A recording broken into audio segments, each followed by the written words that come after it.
What is going on, everybody? Welcome back to the Civilization 5 Old World AI only game. I hope you're enjoying it so far. We'll continue in just a second. I'm just going to plug that I did start a Let's Play yesterday as Rome in pretty much the same scenario. I am not probably going to do as well as this Rome, it turns out, but I'm trying my best. So yeah, you can feel free to go check that out if you haven't already. The only difference is for some reason Denmark just spawned in. I don't think I turned them on, but they must have been in there. And I removed Harappa just because India and Harappa, if you remember, in this game spawned next to each other, and I moved India over here. Obviously I can't do that in the Let's Play without messing things up, so I didn't do that. But yeah, that's kind of the only difference. So if you are interested in more of this scenario, you're loving this scenario, you can see me have a go in those videos. So yeah, go check those out.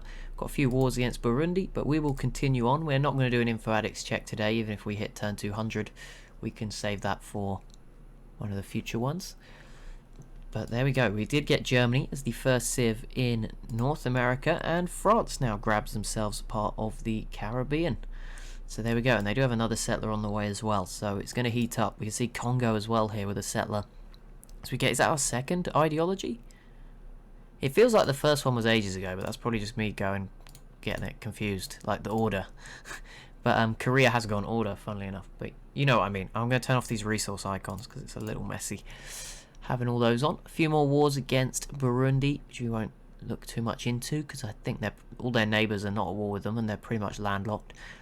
Babylon is at war with Poland, Ethiopia and Byzantium. Do any of them border you? No. You should be fine, Babylon.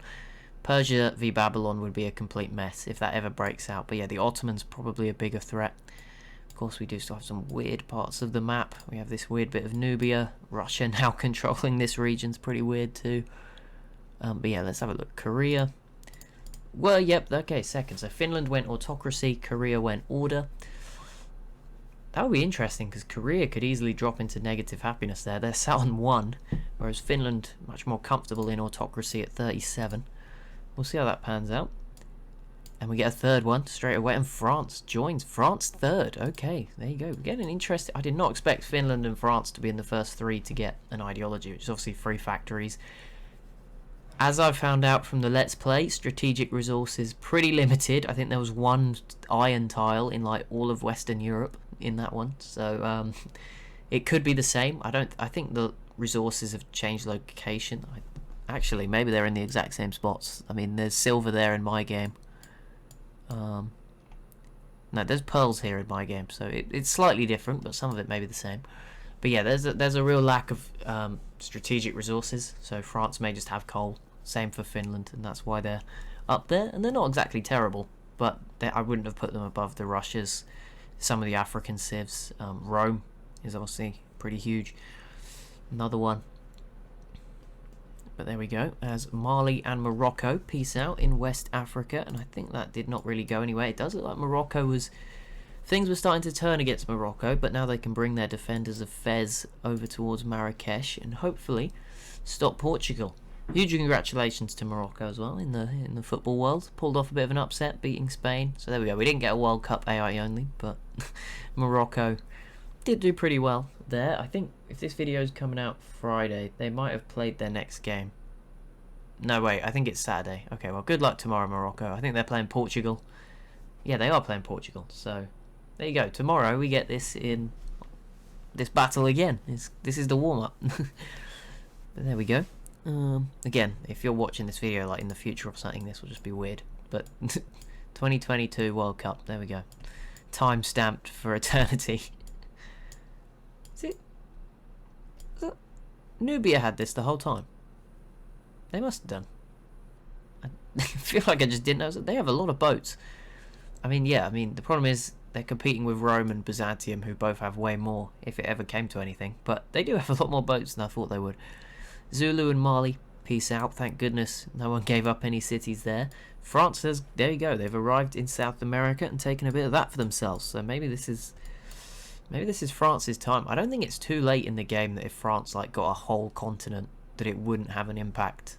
I mean, it's very unlikely, but that they get all of that. But I'm just saying. Congo, meanwhile, is heading towards North America, which is a bit of a risk because Portugal and France will eventually sort of cut off the movement through here on this map in particular. you'll see the borders swell out. Obviously in Europe and Africa it's already happening. Once they get blocked on land, they just go out and grab the sea. But yeah, France will start to gain some around here. Obviously Germany will get some at the top of the map as well. I'm sure loads of other civs will join. As you can actually see, Babylon has settled in sort of, is that like Seattle, the northwest corner of the US? Am I getting that right? The Zulu entered the industrial era too. My room just like went really like flickered from light to dark while I said that, and I got a bit, so it made me jump. But I was like, it can't be like a power cut or something. There's no, well, not even got the light on, but it must have been like a bird or something in front of the window. Huns peace out with the Ottomans. Has no one gone for, oh, India's in Indonesia. Okay, I was gonna say no one's here yet, but they have gone down here. I thought this was a wonder for some reason, but it's not. It's just a mountain. There is Krakatoa out there, but it looks like Harappa and India will be starting to settle the Indonesian islands as we get a lot of peace deals, including a Russia-Mongolia one, and I think that's how it looked. So that's, yeah, no change there. But it does free up Russia to pursue other things now, so we'll see. They will probably have to rebuild first because they don't look too great, but we'll see what they get up to. I'm just going to undo this. The Huns got embargoed, which doesn't matter too much. They're just a poor little society now in the corner. I don't know what Korea is up to. They have brought their army the whole way over, which is interesting. I'll have a look. Poland has a settler, two settlers, which will probably, by the look of it, they have open borders here to get out through Germany and England. It looks like they're already preparing sort of a bit of a North American holiday. So we'll keep an eye on that. No other settlers here just yet, apart from the Congo one, as far as I can see. Just check no one else is out here. No one's in Australia. Not yet. No one's sent one out just yet. But Portugal and Congo now heading over. It's good to see lots of different civs. I mean, we've already got 3, and we're going to see Congo and Portugal take that to 5 different civs. Most wonders, Harappa still pretty top heavy with these 4 compared to the rest of the world. Okay, next time the next turn thing finishes, I'm not going to skip. I'm going to remember and I'm going to check what Korea is up to, because I'm really curious. Rome has Gatling guns. Okay, that is, yeah, they're doing pretty well. They've not really fought anyone. They just seem happy with what they have for now. I mean, sure it will spice up at some point. It's on domination and culture only victory, so we should see some stuff. Siam and Harappa, peace out. They were just fighting that war in India. I'm sure India was very appreciative of that. Oh, India gave them open borders actually, so they were trying to help. They knew that one day Harappa is probably going to come after them, so they did that. That was probably a smart move. But anyway, right, let's go into here. Diplomacy. Right, where is Korea? There's a lot of red for everyone. Korea is at war with Wallachia. Okay, so they are just marching over here. I mean, if Korea took a city in central, well, not central, but Eastern Europe, that would be pretty wild. That would be quite impressive if they pulled that off, to be fair. I've not got high expectations for it, if I'm being honest. But there we go. There's actually not many battles going on. I mean, Portugal sort of fell short against Morocco. Africa's genuinely pretty peaceful. There's Egypt v Byzantium there at the top. But there's still some fight. Wait, are you two? What is going on here? I think Congo is retreating and Nubia is just in here. I don't know who's fighting who down here, but no one's really at risk. I don't think any of the cities are going to fall anytime soon. Congo has picked their spot here. They have gone for a non-coastal city, a more central location on this river in North America. So there you go. Slowly, that land will, their tiles will grow quick. The faster border growth mod is on, so they will take a lot of territory quite quickly. But we see Portugal heading towards Brazil. Will be worth noting the wonder tiles as well. Cerro de Batosi, El Dorado, so 5 culture, 10 gold. Then there's the Barringer crater, 2 gold, 3 science, and then is there Old Faithful on this map somewhere? Is it not? There is the Grand Mesa, which is 2 production, 3 gold, and I think it's here, and it's around here. Like, maybe it's not on this map. No, wait, surely it is. Is it not? Maybe it's not. Sometimes it's here, it just doesn't. I'm sure it's there. Am I just missing it? If it started shooting water, that would help. It's not an Iceland on this map. No, that's the Europe map. But maybe... Oh, no, there it is. Much further up. I feel like that is disproportionate to where it might be in real life. I don't know, that looks like Canada to me, but I could be wrong. Congo, the map is not dismembered. You know, it's funny shaped. Congo pieces out with Wallachia. And Korea finally arrived only to peace out. So they've got a long walk back home. Those units are going to be, at Korea's rate of technological advancement, those units could be pretty out of date by the time they arrive back home. Probably like a good 100 or 50 year trip just over there by foot. Yeah, they sent off their army of like, you know, young people, and they've come back as like 80, 100-year-olds. They even arrived that old. Portugal piecing out with Morocco, and they do get their own city there on the coast as well, right next to France. Just sure that will not lead to any annoyance between the two. France do have another settler, 2 more settlers, so I'm sure we'll see the continued settling going on. There is a complete mess in here of borders where they're all sort of filled in the empty area, and then Persia's in the middle as well. It's a complete mess as they try to get as many of these mountains. India seems to have got the most of the Himalayas, and Mount Kailash as well.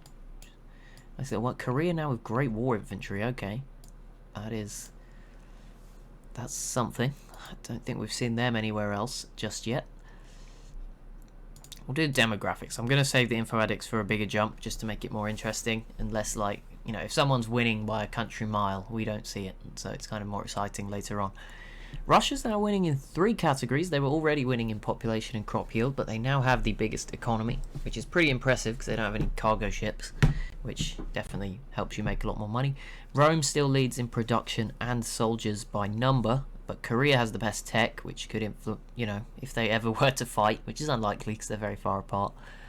Maybe something to consider, and Korea is still technically the biggest. So I think that puts it as more of a head-to-head between Russia and Rome. For now, I know a lot of people think Korea are doing very well, and they are for tech, but don't forget that land lead includes all these sea tiles, which are not so great. So I think Korea maybe not as good, but they do have the tech advantage. If they were to conquer Mongolia, maybe that could be interesting. Go after Japan, who have just been very quiet, although they've got Gatling guns, pretty good setup probably to defend themselves.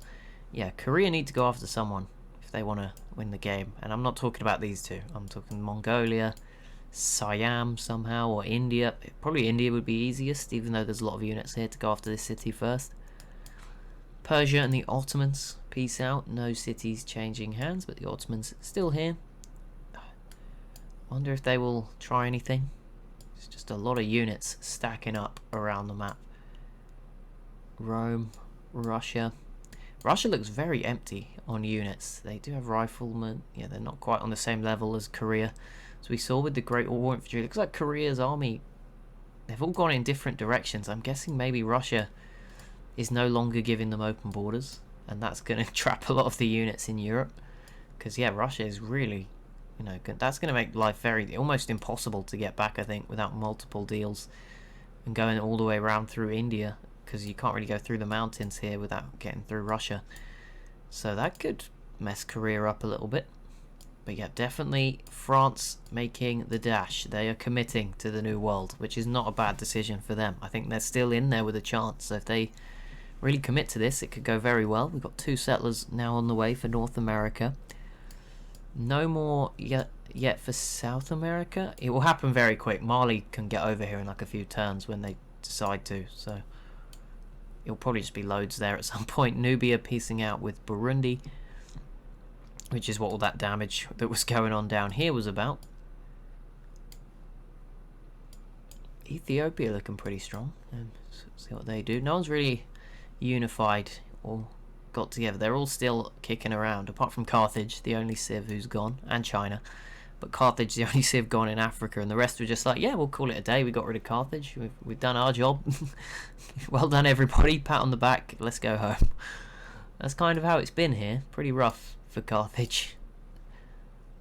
Apart from that, just a few small wars. See, the Congo Zulu one was pretty big. Did Harappa ever choose anywhere? No, I don't even know where that settler ended up. It might have died, or it may be heading for North America. Yep, there we go. That will arrive between sort of California and Mexico. We'll see where that one ends up, but it's cool to see civs settling on both sides, because we might see some weird interactions later in the game. We'll see wars, and I'll be like, that doesn't matter, and then like in North America, it'll be all-out warfare between like their two cities. But yeah, France heading into the Gulf of Mexico. I cannot see, and I don't think it will even show me if there was oil, but you never know. Could be a lot of oil there if it's realistic. France also heading towards the south here. 3, 2, we're seeing the populations grow a little bit. 4, 4, 3. France with ironclads out here. Will we get the Panama Canal? We got a Suez Canal. I can't ask for too much. It's very rare that AI settles here. The Ottomans did that for us. They have a settler as well. Not sure they'll be able to get it out. And we've had 2 more ideologies. Another Order Civ, which was Congo, and they went straight into dissidence. And then Morocco has just opted completely against everyone else to go with freedom. Fair enough. Good for you, Morocco. They probably, wanted those extra social policies, tenets. So, yeah, that works out for them.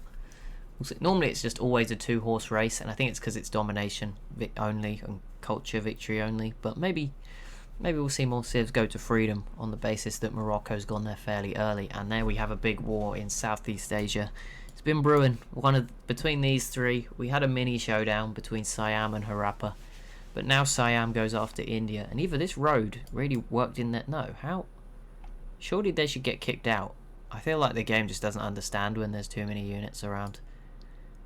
Okay, well, we're going to watch this, because this is the main thing going on in the world. But there you go, France did put down their 2 cities, including getting Florida, and Harappa is heading inland with their settler. But we're going to focus on this war for now. I think it's going to be pretty big. Siam could get off to a fast start here.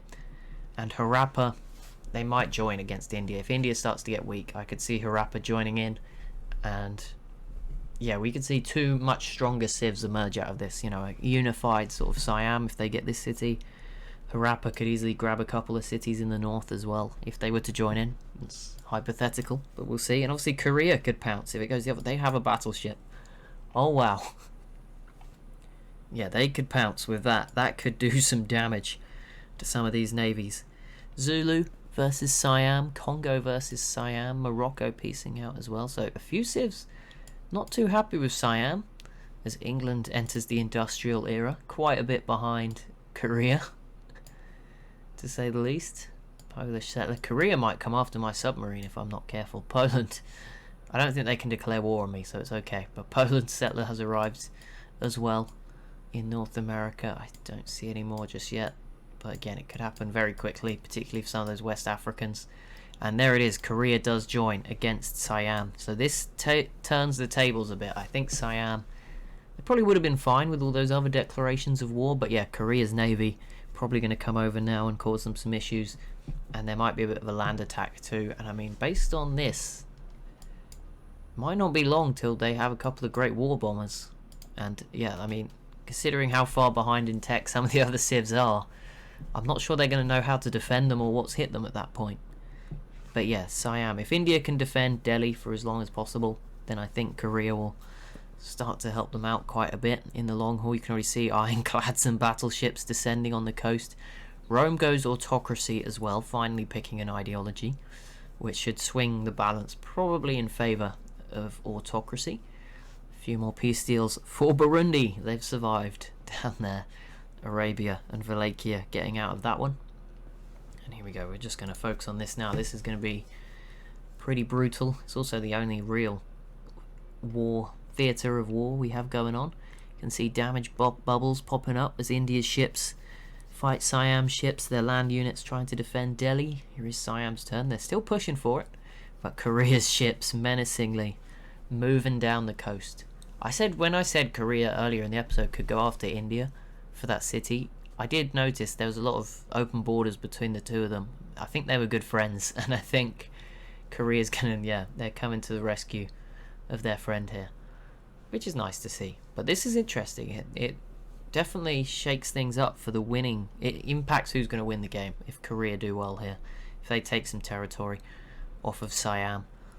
Because Rome has been stagnant for a while. I mean, not that they've needed to necessarily do too much. Obviously, Russia had their big explosion, but they're still recovering from that. They don't their units are spread out all around in a circle, so they're not exactly primed to just roll someone over. And I'm not even sure who they would roll over. I mean, you could probably get to Persia, sort of, Could the Ottomans? I mean, the Ottomans will be an awkward one, getting round here, while they have boats in here. Coming over here is not going to be easy. Obviously, planes and artillery in particular will open some of these avenues up much easier. Burundi with 2 big peace deals there, Russia and Rome. Those are good ones to have. Poland has not picked a spot yet. Being a bit picky, maybe. Moving further down this way. And their other one has arrived at the very top now. England's still yet to send one over, despite they can see they have caravels out here. France, you can just see there's like a flurry of units now moving around. They've taken control. And there it is, Korea out of nowhere. How the heck did they do that? They hadn't even started that a few turns ago. And they get it done. But there is a big war in Europe too, as we get some more peace deals. And there it is, Byzantium will have to defend from Rome. They heard me saying they're a bit stagnant. They saw Korea make their move. Rome is going to go after Byzantium. This will be very difficult, but I don't know how this is going to go. But Nubia v Egypt is also pretty big in the northeast corner of Africa. So next episode is set up very nicely. But as always, that is going to be it for this one. So if you have enjoyed, please do be sure to leave a like and a comment down below. Be sure to subscribe as well if you are new to the channel. And I'll see you in the next one.